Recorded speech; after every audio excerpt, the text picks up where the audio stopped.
하나님 말씀 함께 보겠습니다. 요나서 4장 9절에서 11절입니다. 구약 성경 1289면에 있는 요나서 4장 9절로 11절 말씀.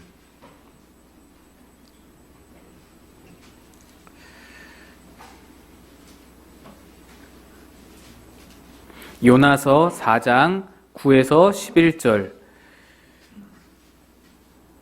함께 합독하여 읽겠습니다. 시작. 하나님이 요나에게 이르시되 내가 이 박넝쿨로 말미암아 성내는 것이 어찌 옳으냐 하시니 그가 대답하되 내가 성내어 죽기까지 할지라도 옳으니이다 하니라. 여호와께서 이르시되 내가 수고도 아니하였고 재배도 아니하였고 하룻밤에 났다가 하룻밤에 말라버린 이 박넝쿨을 아꼈거든. 하물며 이 큰 성읍 니느웨에는 좌우를 분별하지 못하는 자가 12만여 명이요 가축도 많이 있나니 내가 어찌 아끼지 아니하겠느냐 하시니라. 아멘. 기도합니다. 하나님, 쌀쌀해진 날씨 속에서도 주님의 음성 듣기를 원하며 사모하며 주 앞에 나왔습니다.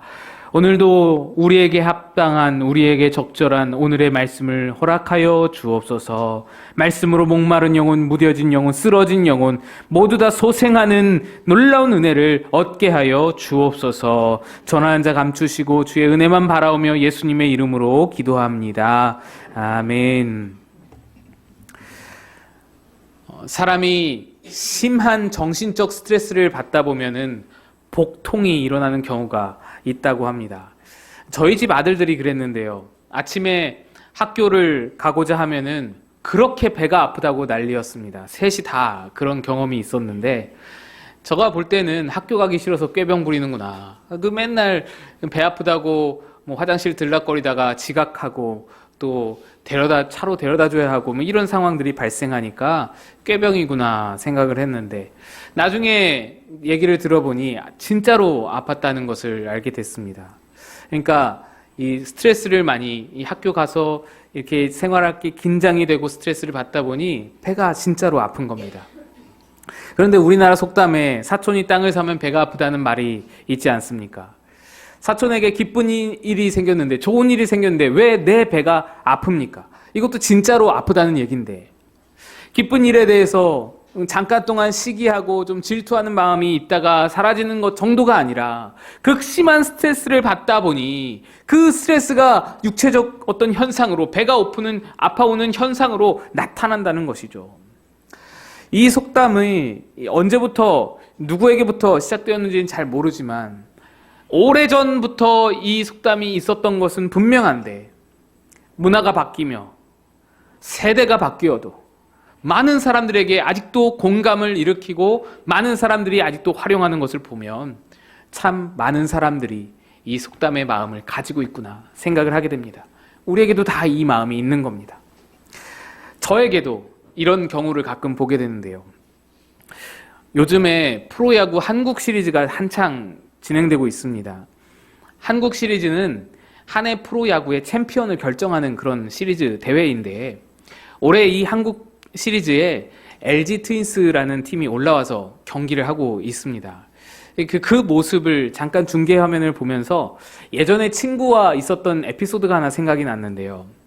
예전에 제가 한창 야구에 푹 빠져 있을 때, 야구를 좋아할 때 제가 두산 베어스라는 팀을 응원했는데, 제 친구는 이 두산 베어스의 잠실 라이벌 팀인 LG 트윈스를 응원했습니다. 한 번은 제가 응원하는 이 두산 베어스 팀이 한국 시리즈에 올라갔다가 정말 아쉽게 패배해서 이제 떨어지게 된 그런 경험이 있는데, 저는 이제 우리 팀이 패했으니까, 우리 팀이 떨어졌으니까 마음이 속상하고 마음이 상해 있는 그때 LG 팬인 그 친구가 저에게 메시지가 온 거예요. 그때 그 메시지가 제가 기억하기로는 이랬습니다.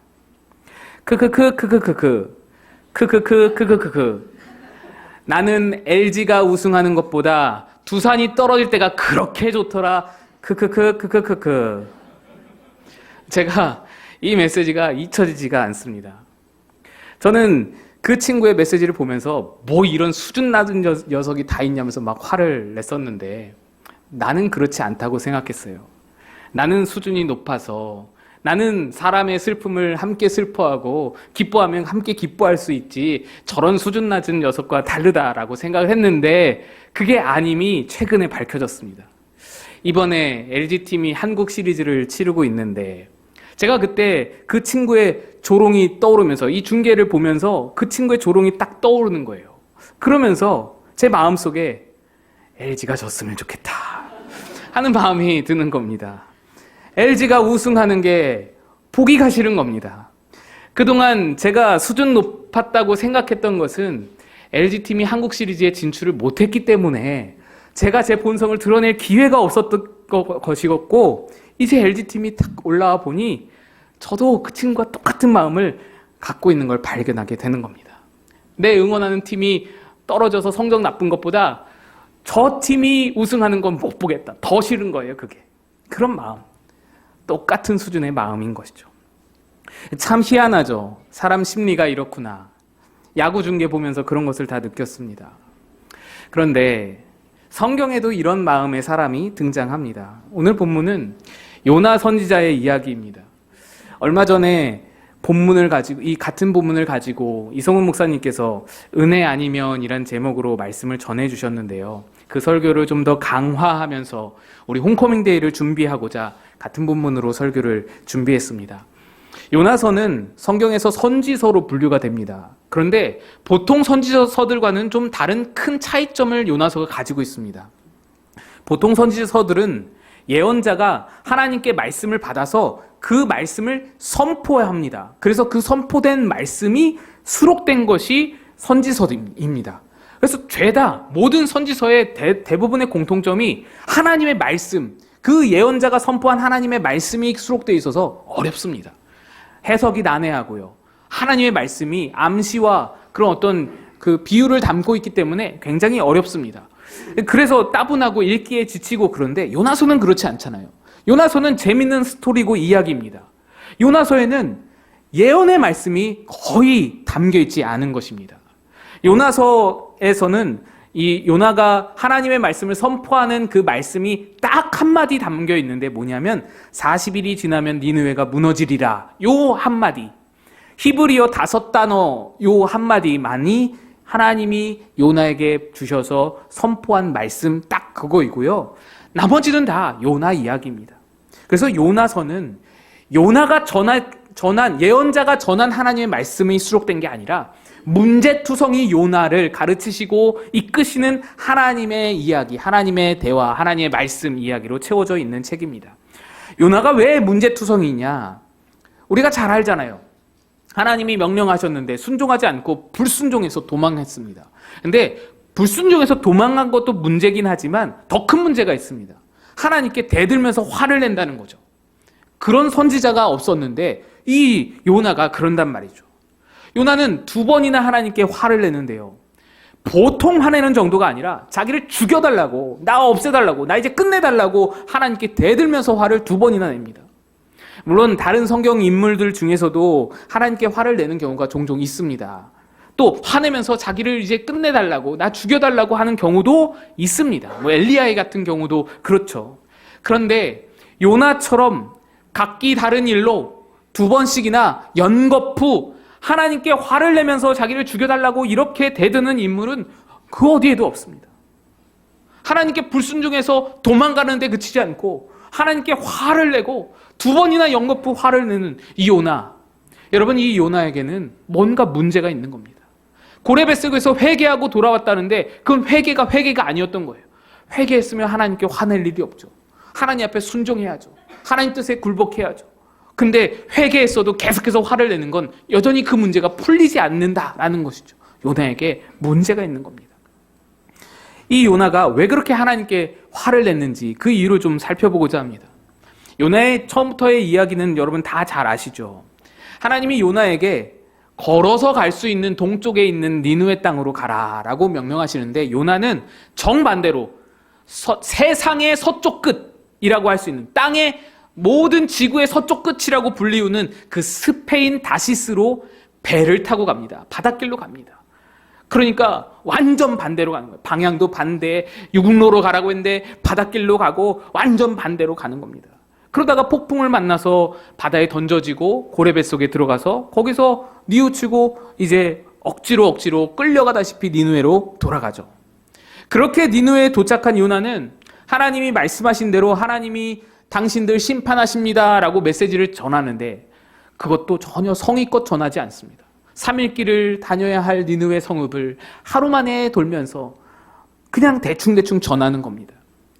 그런데도 놀라운 역사가 이 니느웨 성읍에 일어났죠. 요나의 선포를 듣고 니느웨 왕이 그 말씀에 깨닫고요. 왕복을 벗고 굵은 베옷을 입고 제 위에 앉더니 왕의 조서를 내려서 모든 백성에게 사람이나 짐승이나 가축이나 어느 누구도 더 이상 먹지 말고 물도 마시지 말고 굵은 베옷을 입고 하나님께 부르짖으라라고 명령을 내립니다. 나와 함께 같이 하나님께 회개하자라는 거예요. 니느웨 성읍이요. 니느웨 성읍이. 그래서 하나님께 온 성읍이 다 같이 회개하는 겁니다. 한마디로 니느웨 성읍이 발칵 완전히 뒤집어졌습니다. 회개가 일어난 겁니다. 그래서 하나님도 뜻을 돌이키시죠. 요나서 3장 10절입니다. 하나님이 그들이 행한 것 곧 그 악한 길에서 돌이켜 떠난 것을 보시고 하나님이 뜻을 돌이키사 그들에게 내리리라고 말씀하신 재앙을 내리지 아니하시니라. 하나님이 니느웨의 회개를 받으셨어요. 용서해 주셨어요. 그리고 재앙을 철회했습니다. 그런데 바로 여기에서 요나가 화를 냅니다. 이것이 첫 번째 요나의 분노였습니다. 방금 읽으신 3장 10절에 이어지는 말씀이 4장 1절인데요. 우리 성경에는 4장 1절에 그냥 이렇게 되어 있습니다. 요나가 매우 싫어하고 성내며 라고 되어 있지만 사실 원어에는 그러나라는 표현이 담겨 있습니다. 그러니까 하나님께서 이 니느웨 성읍을 용서하고 그들에게 말씀하신 재앙을 이제 철회하셨다라고 말씀하는데 그러나 요나는 화내고 있다라는 것을 말하는 겁니다.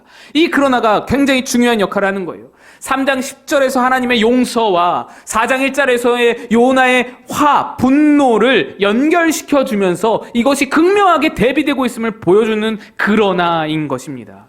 하나님이 니느웨를 용서하셔서 니느웨가 살게 됐어요. 니느웨의 기쁨이죠. 얼마나 큰 축복이에요. 다 같이 살게 됐어요. 그러면 하나님은 어떤가요? 하나님도 너무 흡족하죠. 하나님도 너무 기쁘시죠. 그 니느웨 백성들이 하나님께 돌아와서 하나님 앞에 회개하니 얼마나 기뻐요. 다 기쁜 겁니다. 니느웨도 하나님도 모두가 행복하고 모두가 기쁜데 그러나 요나만 화낸다라는 거예요. 요나만 불행하다라는 거예요. 요나만 화가 잔뜩 나 있다는 겁니다. 이 요나가 화내는 이유를 4장 2절에서 이렇게 말합니다. 여호와께 기도하여 이르되 요나가 기도하는 거예요. 여호와여 내가 고국에 있을 때에 이러하겠다고 말씀하지 아니하였나이까. 내 이럴 줄 알았다라는 거예요. 하나님 내 이럴 줄 알았습니다. 그러므로 내가 빨리 다시스로 도망하였사오니 주께서는 은혜로우시며 자비로우시며 노하기를 더디하시며 인내가 크시사 뜻을 돌이켜 재앙을 내리지 아니하시는 하나님이신 줄을 내가 알았음이니이다. 이 말씀에는요 요나가 화를 내는 이유와 다시스로 도망을 쳤던 이유와 하나님 말씀을 성의껏 선포하지 않고 대충 선포했던 이유가 모두 다 여기 들어있습니다. 요나는 처음부터 알았던 거예요. 하나님 말씀 선포하면 그들이 돌아서면 조금이라도 돌아서면 하나님은 은혜롭고 자비롭고 노하기를 더디하셔서 니느웨를 용서하실 것을 알았던 거예요. 그래서 싫었던 거예요. 그래서 니느웨가 오기가 싫었던 거예요. 꼴도 보기 싫은 거예요. 그 용서받는 꼴을 도저히 볼 수가 없는 거예요. 그들이 하나님께 돌아온답시고 눈물 흘리고 그렇게 울고 짜고 하나님께 끌어안기고 하나님 품에 안기는 걸 볼 수가 없는 거예요. 그래서 도망가려 했던 거고 그래서 대충 선포했던 겁니다. 니느웨는 천벌을 받아서 멸족해야 할 나라인데 원수 민족 니느웨가 용서받는 꼴을 내 눈에 흙이 들어가기 전에는 절대로 볼 수 없다는 마음, 그것이 다시스로 도망치게 했고 성의 없이 복음을 전하게 했고 화를 내는 이유다라는 겁니다. 화가 나는 거예요. 이것이 요나의 첫 번째 분노였습니다. 오늘 본문은 요나의 두 번째 분노를 다루고 있는데요. 이 두 번째 분노의 이유도 이렇습니다. 니느웨가 그렇게 하나님께 용서를 받게 되자 요나는 니느웨가 잘 내려다 보이는 성읍에 올라가서는 초막을 짓고 그 성읍을 내려다보겠다고 마음을 먹습니다. 이 마음이 뭐냐면 니들 어디까지 한번 잘 사나 보자. 니들 언제까지 잘 사나 보자. 이 두고 보자 하는 마음입니다. 니느웨 사람들이 원래부터 가진 악독함이 있는데 지금은 잠시 회개했지만 지금은 잠시 돌이켰지만 원래부터 저들은 악한 민족이라서 악독함이 마음에 있는데 저들이 가진 파렴치함이 언젠가는 드러날 것이고 그렇게 되면 언젠가는 하나님께 심판을 반드시 받게 될 것이니 내가 그걸 두 눈 똑바로 뜨고 지켜보리라 라는 거예요. 너희들 멸망하는 걸 내가 봐야만겠다라는 거예요. 너희들 멸망하는 걸 내가 보고 죽어도 그걸 보고 죽어야겠다라는 거예요. 그래야 속이 시원하겠다라는 마음. 게다가 하나님께서 그 요나가 초막 쳐놓은 그 자리에 선물을 주셨어요. 요나가 성읍을 내려다 보려면 밖에 나와서 이렇게 앉아서 보아야 되잖아요. 근데 그 자리, 그 요나가 성읍을 내려다볼 수 있는 그 자리에 박넝쿨을 예비하사 그늘을 준비하신 거예요. 햇빛이 너무 뜨거운데 그늘을 준비하셔서 요나가 뜨겁지 않게 하루 종일 앉아서 그거 성읍 내려다볼 수 있게 그렇게 준비를 해주신 겁니다. 그래서 하나님이 주신 박넝쿨이 요나에게 큰 기쁨이었어요. 너무너무 즐거움이었어요. 그래, 이제 한번 내가 기다려보자. 내가 이기나 너희가 이기나 보자. 너희들 멸망하는 걸 내가 꼭 보고 말리라. 그러고 앉아있는데 얼마 지나지 않아서 하나님이 그 박넝쿨을 걷어가신 겁니다. 벌레를 준비해서 걷어가 버리신 거예요. 다 없어져 버렸어요. 그래서 요나가 두 번째로 화를 내는 거죠. 7, 8절입니다. 하나님이 벌레를 예비하사 이튿날 새벽에 그 박넝쿨을 갉아먹게 하심에 시드니라. 해가 뜰 때에 하나님이 뜨거운 동풍을 예비하셨고 해는 요나의 머리에 쪼임에 요나가 혼미하여 스스로 죽기를 구하여 이르되 사는 것보다 죽는 것이 내게 나으니이다 하니라. 우리도 이 기분 알죠? 제일 기분 나쁜 게 줬다 뺏는 거잖아요. 차라리 처음부터 주질 말든가 한 번 줬으면 좀 내버려 두시든가 줬다 뺏는 게 제일 기분 나쁘잖아요. 요나가 화가 나는 거예요. 요나가 지금 하고자 하는 일이 무슨 일입니까? 다른 일 아니에요. 우리 민족을 잔혹스럽게 침략했던 그 민족, 수많은 사람들 죽이고 포로로 끌고 가고 우리의 어머니들을 겁탈하고 우리의 어린아이들을 처참하게 죽였던 저 인간 같지도 않은 저 백성들, 저 인간들, 그들이 어떻게 심판받는지 그 모습 좀 보자는 건데, 그들이 어떻게 멸망하는지 내가 그 모습 좀 보자는 건데 하나님이 왜 그 일을 방해하시냐? 하나님이 왜 이 일을 왜 못하게 하시냐? 나는 저들처럼 잔혹하지도 않았고 나는 저들처럼 악하지도 않았는데 어찌 의인의 기쁨인 박넝쿨은 거두어가 버리시고 의인의 소망인 박넝쿨은 빼앗아가 버리시고 저 악인들은 그렇게 한량없는 자비로 용서하실 수 있는가? 이게 화가 나는 거예요.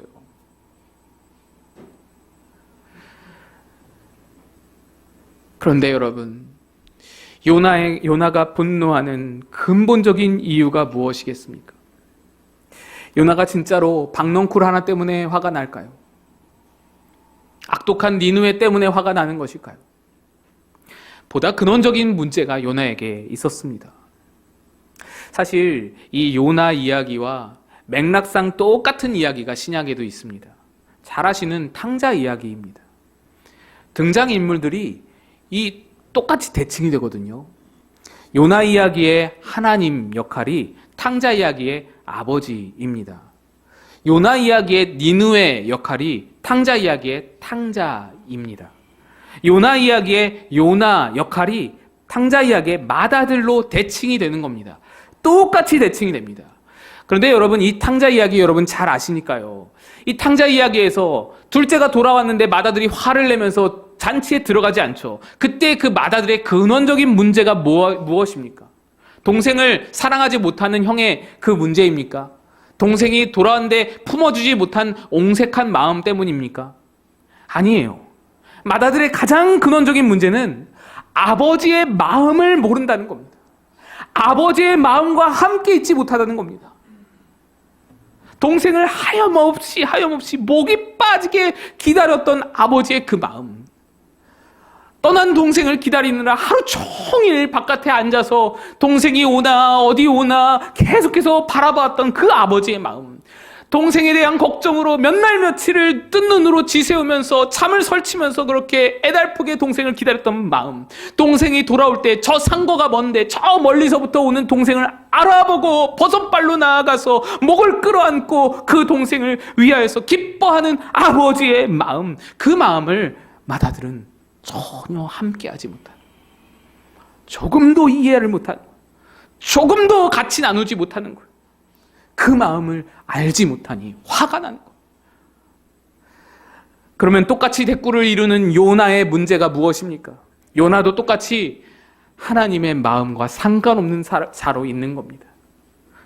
니느웨 백성이고 하나님의 피조물이고 하나님의 영혼들이고 뭐고, 하나님이 아끼는 백성, 저들을 위해서도 예수 그리스도를 내어주는 백성, 뭐 그런 거 상관없고 하나님의 마음 전혀 알고 있지 못하고 깨닫고 있지 못하고 함께하지 못하고 그러고 그냥 자기의 박넝쿨만 생각하는 게 요나의 가장 근원적인 문제라는 겁니다.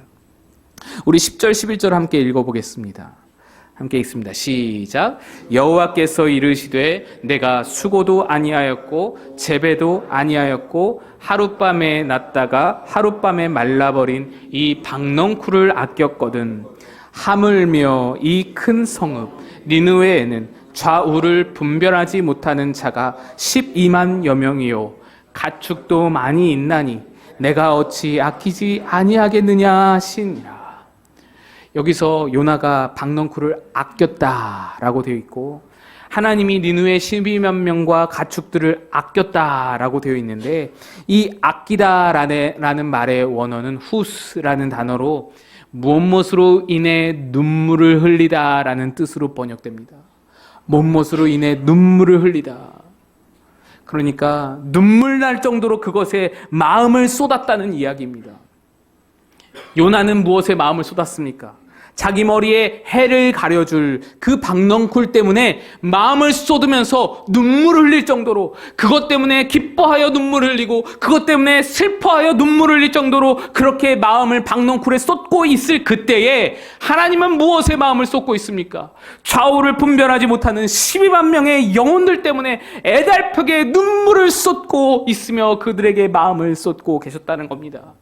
요나가 아끼며 눈물을 흘리는 그 박넝쿨이라는 것은요, 요나가 한 번도 그것을 위해서, 박넝쿨을 위해서 들인 돈이 없어요.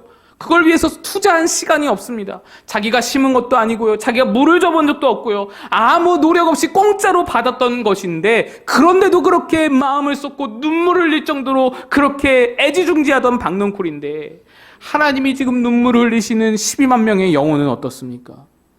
그들은 하나님께서 친히 빚으시고 한 명 한 명, 한 땀 한 땀 친히 그 빚어놓은 그 덩어리에 자신의 숨결을 불어넣으시고 한 명 한 명 어머니 태에 잉태시키시고 그들을 위해서 독생성자 예수 그리스도를 이 땅에 내어주시기까지 그렇게 애지중지하는 한 명 한 명의 영혼 12만 명인데, 이렇게나 정성을 들이신 한 명 한 명 심혈을 기울여서 이 땅에 보내신 그 영혼들 12만 명인데, 하나님이 어찌 그들을 아끼지 않을 수가, 어찌 그들로 인해 눈물을 흘리지 않을 수가 있겠습니까?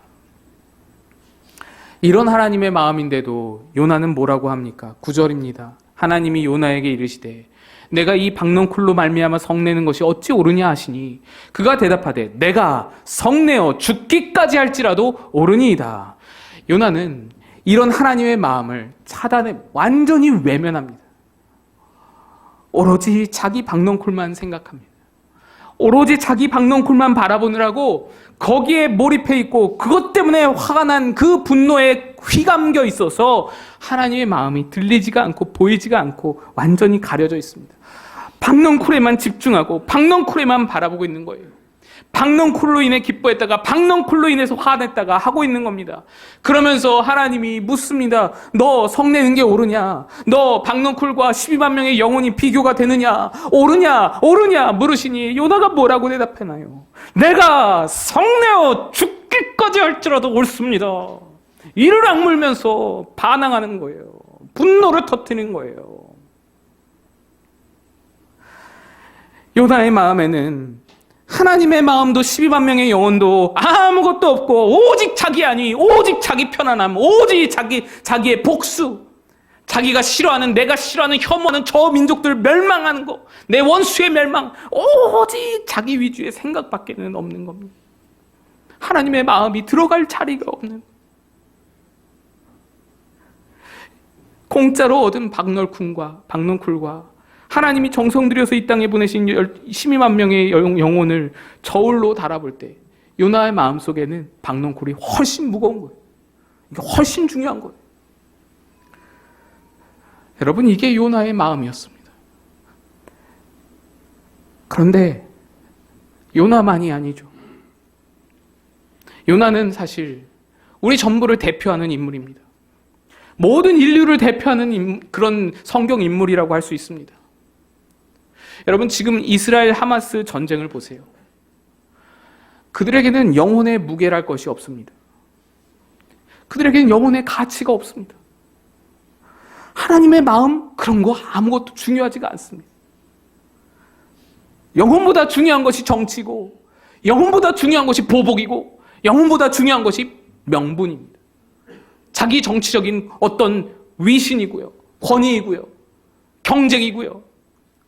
그런데 이것이 우리도 마찬가지라는 거예요. 우리 안에도 혐오가 얼마나 많은지요. 우리 안에도 증오가 얼마나 많은지요. 하나님의 마음을 헤아리는 것보다 하나님이 사랑하는 영혼의 무게보다 훨씬 더 무겁고 훨씬 더 중요한 박넝쿨들이 우리 안에 가득히 쌓여 있는 거예요. 우리도 똑같이 그 어떤 영혼보다, 그 얼마나 많은 영혼보다, 하나님의 마음보다 한 줄기 박넝쿨이 내게 필요하고 내게 중요하다. 그래서요, 여러분, 그래서 요나는 요나예요. 요나. 그래서 요나입니다. 내가 요나입니다. 여러분, 홈커밍데이는 하나님의 마음을 조금이라도 함께 나누는 날이라 생각합니다. 하나님의 눈물에 함께 울고 하나님의 기쁨에 함께 기뻐하는 것이 홈커밍데이의 가장 큰 가치입니다.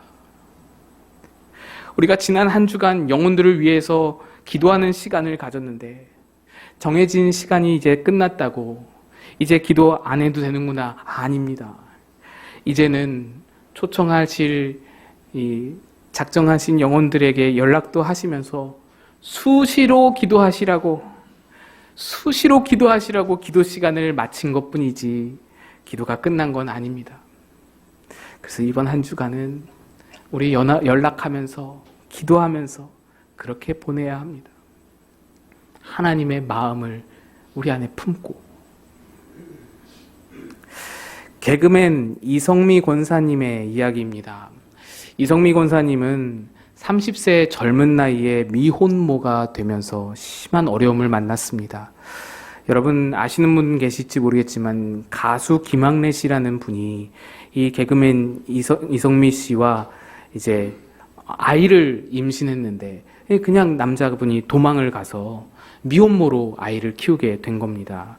그 심한 어려움을 만나서 자살 시도까지 하셨대요. 이 수면제를 70알을 한 번에 복용을, 술과 함께 한 번에 복용을 하고는, 그러고는 잠이 들었는데 어떻게 기적적으로 4시간 만에 깨어났답니다. 극적으로 살아나서 그때 또다시 절망이, 난 죽고 싶어도 죽을 수도 없는 운명이구나 라고 생각하고 있는데, 누군가가 새벽 기도를 권해줘서 그때부터 새벽 기도를 나가면서 아무것도 모르고 뭐 성경이 뭔지 창세기가 뭔지 아무것도 모르는 상태에서 새벽 기도를 나갔는데, 새벽 기도에서 그 포근함을 느끼고 하나님의 품을 느끼고 너무 좋아서 새벽 기도를 다니다가 그렇게 40년 동안 믿음 생활을 이어오고 있습니다. 이성미 권사님에게는 기도 리스트가 있습니다. 기도 리스트에는 빼곡하게 연예인 동료들, 연예인 후배들 이름이 쭉 적혀 있는데 모두가 다 전도 대상자들입니다. 200명이 적혀 있다고 합니다. 그 리스트에 여러분 잘 아시는 유재석 씨라든지 지석진 씨라든지 그렇게 아직도 이름이 기록되어 있어서 계속 매일마다 기도한다는 거예요. 또 이미 그 리스트를 거쳐서 신앙인이 되신 분들도, 전도가 성공된 분들도 있다는 거예요. 김용만 씨라든지 박명수 씨라든지 등등이 너무나 많이 이 리스트를 거쳐서 신앙인이 됐다는 겁니다. 그런데 그들 중에서 가장 어려웠던, 가장 힘들었던 그런 사람이 바로 조혜련 씨입니다. 조혜련 씨는 남묘호랭개교라는 종교를 가지고 있었는데 복음에 대해서 얼마나 완강하게 거부하는지, 이성민 씨가 교회 얘기만 하면, 복음 얘기만 꺼내면 화를 버럭버럭 내면서 언니 자꾸 이러면 내가 다시는 언니 안 본다고 그렇게 할 정도로 굉장히 완강했던 그런 거부 반응을 보였던 조혜련 씨입니다. 그래서 이성민 씨가 그냥 묵묵히 기도만 하고 있었는데 어느 날 너무 좋은 기회가 있어서 조혜련 씨와 함께 교회를 가게 됐습니다. 연예인 연한 예배를 함께 드리게 됐는데 그날 하필 이단 특강을 하면서 이 강사님이 남묘 호랭개교를 소개하며 설명하면서 이 PPT에, 이 화면에 조혜련 씨 얼굴을 확 크게 띄워버린 거예요. 그래서 조혜련 씨가 너무너무 심기가 불편하고 너무너무 창피하고 그래서 그러고 그냥 불편해하고 있는데 그것도 모르고 강의가 다 마친 후에 이성미 씨가 등단하더니 오늘 새로운 사람 중에 우리 조혜련이가 왔다고 하면서 혜련아 잠깐 일어나봐, 혜련아 일로 나와봐. 너무너무 싫은데 조혜련 씨가 언니가 부르니까 마지못해 일어났다가 언니가 나와봐 하는 순간에 획 돌아서 그냥 문을 박차고 나가버렸다고 합니다. 그 길로 이성미 씨와 조혜련 씨가 절연이 된 거예요. 연락처를 지워버리고 이성미 씨의 연락을 한 번도 안 했답니다. 그런데 하나님이 놀랍게 역사하셔서 조혜련 씨가 믿음의 남편을 만나서 중국에서 재혼을 하게 되고 예수님을 영접하고 그렇게 완강하게 거부했던 사람이 지금은 하루에 8시간씩 성경을 읽고 16시간씩 때로는 읽고 그러면서 성경 박사가 되어서 기독교 방송국에서 성경을 가르치는 그런 강사가 되었고요. 만나는 사람마다 전도할 때마다 성경을 선물로 주어서요. 성경 출판사에서 매달마다 30권씩 이 조혜련 씨에게 성경을 무상으로 제공해 준답니다. 성경을 하도 나눠주니까요. 또 신학교를 들어가가지고 신학 공부를 해가지고 역사신학 박사까지도 받았답니다. 그런데 이렇게 열정적으로 믿게 된 조혜련 씨가 예수를 처음 믿게 되었을 때 생각난 사람이 누구겠어요? 제일 처음 믿었을 때 5년 동안 연락이 끊겼던 그렇게 완강하게 거절하던 자기를 위해서 날마다 이름 적어두고 기도했던 이성미 씨가 생각이 났겠죠. 언니의 기도로 내가 믿었구나. 그래서 전화를 했습니다. 언니 나 예수 믿어. 이성미 씨가 엉엉 울면서 나 너 이름 빼려고 했는데 나 너 포기하려고 했는데 너무너무 고맙다. 너무너무 고맙다 혜련아. 너가 된다면 다 되는 거야. 너가 예수 믿는다면 이 200명 다 내가 기도하는 200명 다 예수 믿을 수 있는 거야. 고맙다 혜련아 라고 하면서 용기 백배하여 아직도 기도하고 있다는 겁니다. 이성미 씨는 절연당하는 상처와 아픔 속에서도 계속해서 영혼을 놓지 않고 기도했던 거예요. 그 수치 등단해서 부르는데 나가버렸으니 얼마나 수치스럽고 얼마나 민망하고 얼마나 가슴 아팠겠어요. 그런데도 그것을 눌러 참고 끌어안고는 계속해서 그 영혼을 놓지 않고 기도했던 겁니다. 그녀는 지금도 수많은 후배들을 위해서 기도한답니다. 그렇게 기도로 낳은 영적 자녀들을 또 품에 안고 끔찍이도 사랑하며 매일같이 먹이고 찾아가고 그러면서 사랑을 베푼답니다. 그래서 연예인들의 대모라고 불리우죠. 한 번은 어떤 후배가 암에 걸렸는데 나도 저 친구처럼 암에 걸려서 저 친구의 마음을 알게 해달라고 기도했답니다. 저 친구가 죽지 않게 하시고 나를 데려가시라고 하나님께 기도했다는 겁니다. 그 정도로 이 연예인 후배들을 끔찍이 사랑해서 그런 마음을 보여주는데 그녀가 고백하기를 이 마음은 이렇게 영혼을 사랑하는 마음은 절대로 내 마음 아니라는 거예요. 나는 욕하고 저주하고 화내고 분노하는 마음이지 내 마음은 그럴 실력이 없다는 겁니다. 이 마음은 하나님의 마음이라는 거예요. 하나님의 마음이 내 안에 담겨서 하나님의 마음이 내 안에 들어와서 저들을 불쌍히 여기고 저들을 사랑하고 그들을 위해서 시간과 돈을 아낌없이 내줄 수 있는 마음이 내 안에 들어왔다라고 고백합니다. 여러분, 내가 소중히 여기는 어떤 박넝쿨이 지금 하나님의 마음을 가리고 있지는 않습니까? 영혼을 향하신 하나님의 눈물을 흘리는 마음, 하염없이 기다리며 부르짖는 하나님의 마음을 내 안에 어떤 박넝쿨이 가리고 있지는 않습니까? 이번 한 주간만이라도 잠시 동안만이라도 이 박넝쿨 잠깐 내려놓고 하나님의 마음을 충분하게 묵상할 수 있었으면 좋겠습니다. 그 마음으로 영혼들 바라보고 그 마음으로 영혼들 위해서 기도할 수 있는 우리 교회 다 되시기를 주님의 이름으로 축복드립니다. 다 같이 자리에서 일어나서 찬양하겠습니다.